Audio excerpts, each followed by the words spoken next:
Hi friend, अस्सलाम वालेकुम। आज मैं बनाने जा रही हूँ, आज मैं नहीं बनाने जा रही हूँ, आज मेरे हस्बैंड की रेसिपी है तो मैं आप लोग से शेयर करना चाहती हूँ।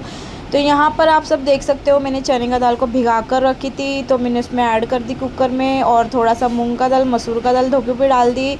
और उसके बाद में 4 प्याज को मैंने टुकड़े करके डाल दिए, 4 टमाटर को और हरी मिर्ची। इसमें फिर हमको डालना है हल्दी और नमक और थोड़ा सा तेल। उसके बाद में सब चीज़ों को हम इसमें डालकर और इसको सीटी मारेंगे जब तक दाल गल नहीं जाए, अच्छे तरीके से पूरा मिक्स ना हो जाए, और अच्छे से हम इसको गलाकर बनाएंगे। तो ये बहुत ही टेस्टी और बहुत ही ढाबे स्टाइल में बनाने जा रहे हैं। तो यहाँ पर बारीक अच्छे से कटा हुआ अदरक और बारीक कटा हुआ लहसुन, अच्छे से लहसुन थोड़ा ज़्यादा, 1 इंच टुकड़ा अदरक का। और यहाँ पर आप सब देख सकते हो हमारा दाल गल चुका है, तो इसमें हम ब्लेंडर मार के पूरा अच्छे से सब मिक्स कर देंगे।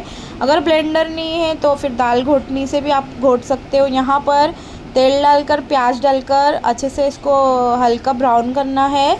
और उसके बाद में जो बारीक कटा हुआ हमने अदरक और लहसुन रखे थे वो हमको डाल देना है, और लहसुन अदरक अच्छे से थोड़ा भूनना है। और यहाँ पर मैंने 2 सूखा लाल मिर्ची डाल दी और उसको अच्छे से भूनकर इसमें 1 चम्मच जीरा, तो ये मेरे शौहर की है रेसिपी, इसके लिए उन्होंने जीरा बाद में डाले। यहाँ पर 1 चम्मच धनिया पाउडर, जीरा पाउडर, लाल मिर्ची पाउडर और 1 चम्मच गरम मसाला पाउडर। तो यहाँ पर तड़का हमारा लग चुका है दाल में।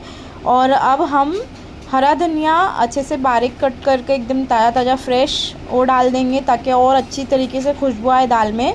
तो आप सबको कैसे लगे मेरे शौहर की रेसिपी तो कमेंट में बताना, और मेरे चैनल को लाइक, कमेंट, सब्सक्राइब करना। Bye friend.